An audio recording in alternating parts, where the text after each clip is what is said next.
Le mystère de l'assassin de la route de l'Académie. Abonne-toi et like la vidéo pour plus d'histoires.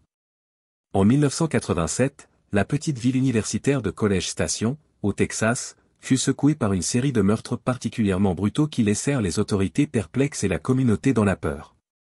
Les victimes étaient des étudiants de l'université du Texas A&M, et les meurtres se produisirent le long de la route de l'Académie, une route tranquille bordée de maisons et de campus.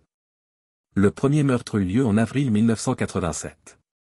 Sarah Mitchell, une étudiante en deuxième année, disparut après une soirée en ville.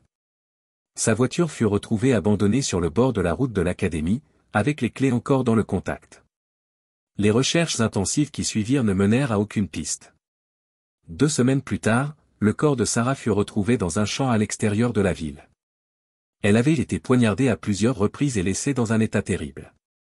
Ce meurtre fut suivi de près par une série de crimes similaires. En mai, le corps de Jessica Carter, une étudiante en ingénierie, fut découvert dans un parc adjacent à la route de l'Académie. Comme Sarah, Jessica avait été tuée par poignardage, et les circonstances de sa mort semblaient presque identiques à celles de la première victime. Les autorités commencèrent à établir un profil d'un tueur en série, mais les indices demeuraient insuffisants. En juin 1987, la terreur s'accentua lorsque le corps de Mark Johnson, un étudiant en sciences politiques, fut retrouvé dans un parc près de la route de l'Académie. Mark avait disparu depuis plusieurs jours, et son corps était découvert dans un état similaire à celui des précédentes victimes. La seule différence notable était une note laissée près de son corps, qui menaçait de nouveaux meurtres si les autorités ne parvenaient pas à résoudre les affaires. Les enquêteurs, désespérés, commencèrent à utiliser des techniques de profilage criminel. Ils examinèrent les témoins potentiels et les rapports sur des individus suspects vus dans la région. Cependant, malgré leurs efforts, aucune piste solide ne conduisit à une arrestation. La peur grandit parmi les étudiants et les résidents locaux, et des patrouilles de police accrues furent mises en place pour tenter de prévenir d'autres crimes. En juillet 1987, un événement choquant survint. Le corps de Laura Green, une étudiante en littérature, fut découvert dans un bâtiment abandonné le long de la route de l'Académie.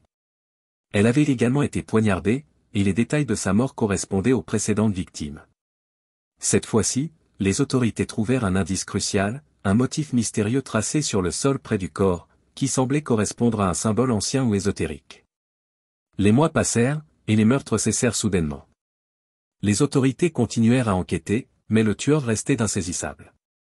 Le mystère de l'assassin de la route de l'Académie demeura non résolu. Les enquêtes furent classées, et la peur parmi les étudiants et les résidents diminua lentement avec le temps. L'affaire est souvent revisitée dans les discussions sur les tueurs en série et les crimes non résolus. Le mystère de l'assassin de la route de l'Académie reste une énigme troublante, attirant l'attention des chercheurs et des amateurs de mystères criminels même des décennies après les événements.